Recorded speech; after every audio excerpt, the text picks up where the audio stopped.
안녕하십니까? 주식에서 우리 고수 강의 시작합니다. 오늘 내용은 어제에 이어서 셀리얼과 건미당 그리고 영양 면역력 그 두 번째 시간을 갖기로 합니다. 말씀드리기 전에 누차 강조합니다.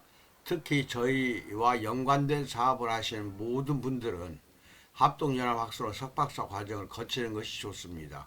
사업에 큰 도움이 됩니다. 부활의학과를 인천 캠퍼스에서 제가 직접 가르치고 있습니다. 이 전화로 문의해서 청강도 가능합니다.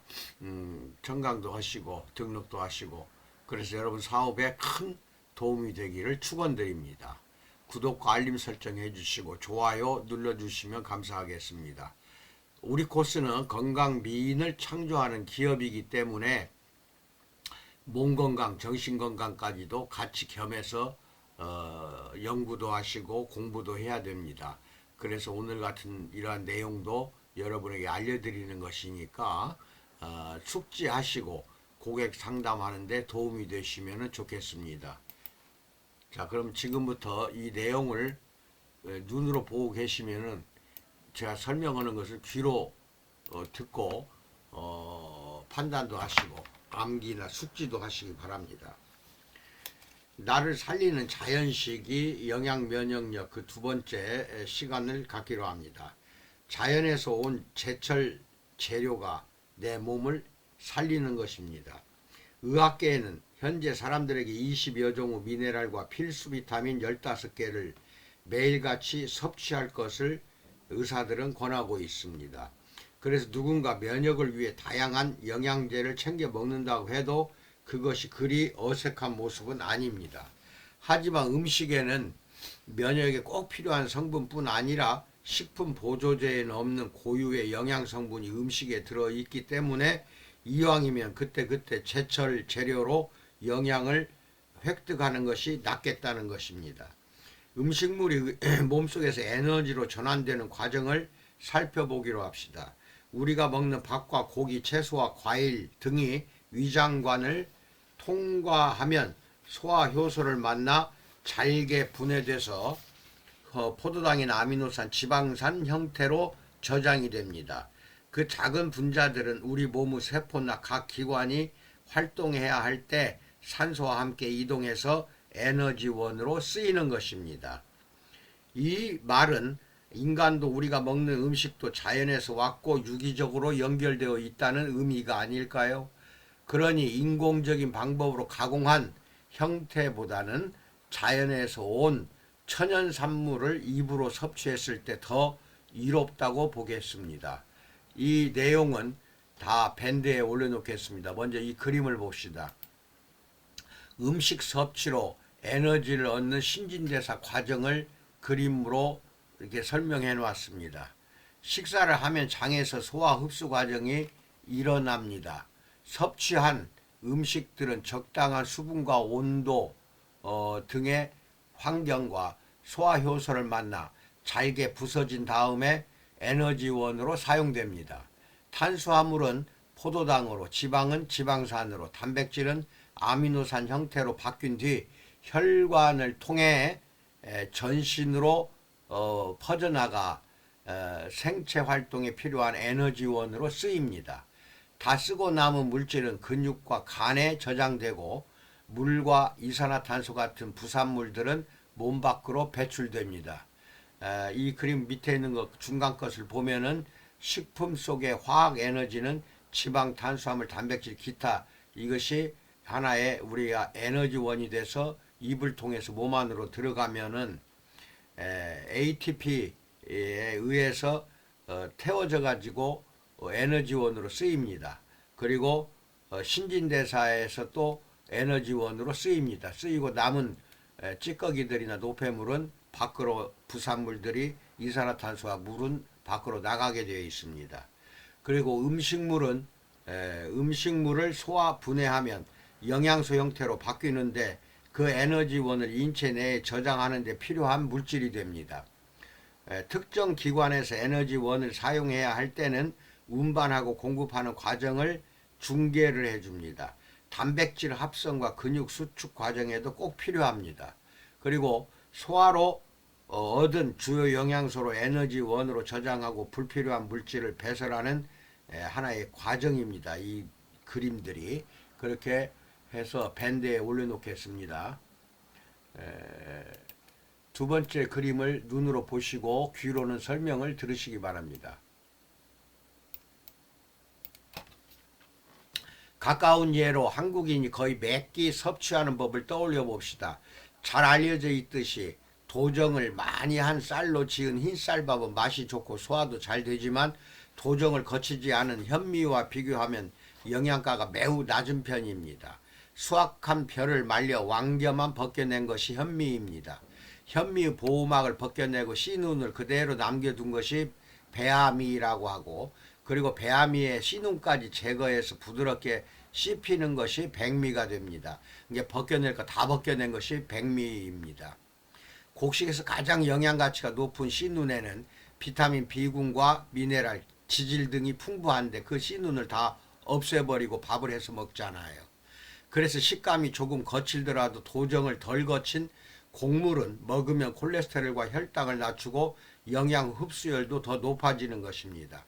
식이섬유도 많아가지고 변비도 예방하고 장기적으로 음식 먹었을 때 대장의 면역력도 높아집니다. 너무 예민한가 고민이 될 수도 있겠지만 할 수 있다면 나는 가공이 덜 된 농약을 사용하지 않은 유기농 재료로 식사하기를 추천합니다. 채소와 과일 역시 마찬가지입니다. 제철에 나고 자란 채소와 과일에는 각종 미네랄과 효소가 풍부한데 농약 처리를 하면 흙 속에 있는 유익한 박테리아, 몸속 산화를 막아주는 엔자임과 같은 효소 성분이 사라지고 땅 자체가 오염됩니다. 오염된 땅에서는 당연히 좋은 영양 성분을 기대할 수가 없습니다. 특히 칼슘, 철, 아연, 셀레늄과 같은 미네랄 성분은 식물 자체에서 합성되지 않기 때문에 땅속 흙성분이 더욱더 중요합니다. 이게 좋은 토양에서 자란 식품들이 매우 중요한 것입니다. 채소나 예를 들어서 마늘을 가지고 이야기합시다. 셀레늄이 많이 있는 토양에서 자란 마늘 속에는 셀레늄이 많이 있고, 그 다음에 없는 토양 속, 셀레늄 같은 것이 없는 토양 속에서 자란 마늘은 또한 마늘 자체에 그 성분이 없다는 것입니다. 채소나 과일은 조리 과정도 중요합니다.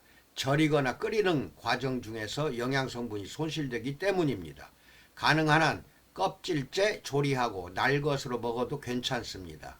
아니면 저수분 방식으로 찌거나 오일에 살짝 볶아주는 정도가 적당합니다. 장아찌, 잼, 주스 형태로 만들면 영양소가 거의 파괴되어 당 성분만 섭취하는 것과 똑같습니다. 자연이 주는 풍부한 영양을 고스란히 섭취하고 싶다면 입에는 조금 거칠게 느껴지더라도 고유의 맛과 향을 그대로 먹는 방법을 고민해야 합니다.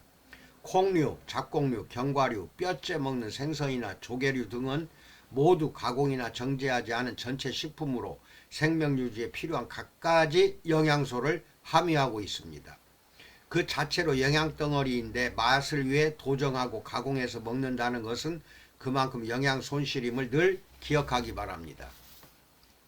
2차 산업이 발달한 이후 우리는 생각보다 훨씬 많은 가공식품을 먹게 되었습니다. 통조림, 냉동 만두, 어묵, 햄, 라면, 청량음료, 마요네즈, 이제는 헤아릴 수도 없을 만큼 그 종류가 다양합니다. 하지만 이러한 가공식품에는 어떤 식으로든 첨가물이 들어갑니다. 그래서 여기 표를 보시면은 식품 첨가물이 건강에 미치는 악영향을 말씀드려 표로 만들어 놨습니다. 그러니까 가공식품은 다 이러한 첨가물 중에 대부분이 몇 가지가 들어가 있어요. 천연이 아니면은 입에 대질 말해야 됩니다. 그리고 보존료가 방부제인데 가공식품은 예를 들어서 자몽, 오렌지, 통조림, 통조림으로 만드는 순간 방부제는 들어간다고 봐야 돼요. 악영향은 성장이 억제되고 발암물질이 축적이 되고 유전자가 손상이 됩니다. 이게 통조림 자체로 만든 거 즐겨 드시지 마시기 바랍니다. 방부제가 들어갔다는 겁니다. 그 다음에 산화방지제, BHA, 그 다음에 BHT라고 하는데 이것도 역시 산화되는 거, 즉 썩는 것을 막기 위한 방지제인데 버터나 마가린에 다 들어가 있습니다. 이제 버터 마가린을 자주 드시면 발암물질이 축적이 되고 신경이 마비가 됩니다. 그 다음에 발색제, 아질산 나트륨인데 이것은 마요네즈 속에 들어가 있습니다. 색깔을 내는 것을 발색제라고 그래요. 여기에는 칼슘이 부족합니다. 인공 감미료, 햄, 소세지, 베이컨 등에 들어갔고 간접 발암물질이 발생합니다. 화학 조미료, 연어, 알에도 들어가 있어요. 유전자가 손상이 되고 빈혈, 구토가 발생합니다. 식용색소 2호, 3호 이런 것은 청량음료나 절임식품에 많이 들어가 있고 뇌신경 전달 체계의 균형을 깨뜨립니다. 그 다음에 조미료, 맛소금에도 지능이나 발육에 지장을 주는 식용색소가 들어가 있습니다. 그 다음에 글루탐산 나트륨은 과자나 청량음료, 분말식품에 들어가고 빈혈, 구토, 발암성 물질입니다. 조미료에도 글루탐산 나트륨이 들어가는데 안면 근육 마비가 오고 호흡곤란이 옵니다. 아황산 나트륨은 말린 과일이나 채소에 들어갑니다. 천식이나 복통이나 두드리기가 발생이 된다는 것입니다. 아주 이거 무서운 것입니다. 그러니까 가공된 것은 언제까지나 이거 먹어서는 안 되겠다 하는 것을 머릿속에 잘 기억을 해 두셨다가 마트나 이런 시장에 갔을 때 천연 재료를 식품으로 사서 드시기 바랍니다. 그래서 착색제, 방부제, 강화제, 유화제, 안정제, 살균제, 산화방지제, 발색제, 응고제 등 식품 첨가물 종류만 해도 350여 가지가 됩니다. 물론 먹어도 안전하다고 다 인정받은 것들이지만 섭취량이 어느 정도냐에 따라 면역계에 영향을 미치는 식품도 엄연히 존재합니다. 화학물질이 몸속에 쌓이면 쌓일수록 산화물질을 만들어내면 보통 알레르기 질환을 일으키기가 쉽습니다. 소시지나 햄을 가공할 때 핑크색을 내기 위해 사용하는 아질산 나트륨, 컵라면에 들어가는 유화제 성분인 글리세린, 지방산, 에스테르, 아이스크림에 들어가는 안정제, 알긴산, 화합물 등이 대표적입니다. 천식이나 피부염을 유발하는 것을 보면 면역력을 떨어뜨리는 성분임이 분명합니다. 그러니 가공식품은 최대한 피하고 어쩔 수 없이 먹어야 한다면 끓는 물에 한번 데쳐서 먹거나 당근, 양파, 마늘 등 자연 식재료를 추가로 넣어서 조리하는 것이 좋겠습니다. 그리고 마지막으로 간단히 말씀드리면은 이제는 꼭꼭 씹어 먹는 습관이 중요합니다. 뭐 밥을 한번 먹으면 5분도 안 걸리는데 이래서는 안 되겠죠. 음식은 천천히 꼭꼭 씹어 먹는 것이 기본입니다. 씹을 때마다 입안에서 분비되는 타액이 유해 물질의 독성을 어느 정도 없애준다는 보고가 있습니다. 그러니까 소화도 잘 되고 유해 물질 독성도 없애주는 것이 오랫동안 씹어 먹는 것입니다. 이 점을 잊지 마시기 바랍니다. 그 다음에 추가로 이건 이제 설명할 때는 시간이 오래 걸립니다. 이건 다 밴드에 올려놓을 테니까 다운받아서 사용하시기 바랍니다. 이게 뭐냐면은 매일 먹어도 좋은 추천 식품에 대해서 이렇게 쭉 정리를 해드렸습니다. 매일 먹어도 되는 좋은 식품들이니까 밴드에서 찾아서 어떤 것이 어떤 식품인가를 손님 상담 자료로 쓰시기 바랍니다. 아시겠죠?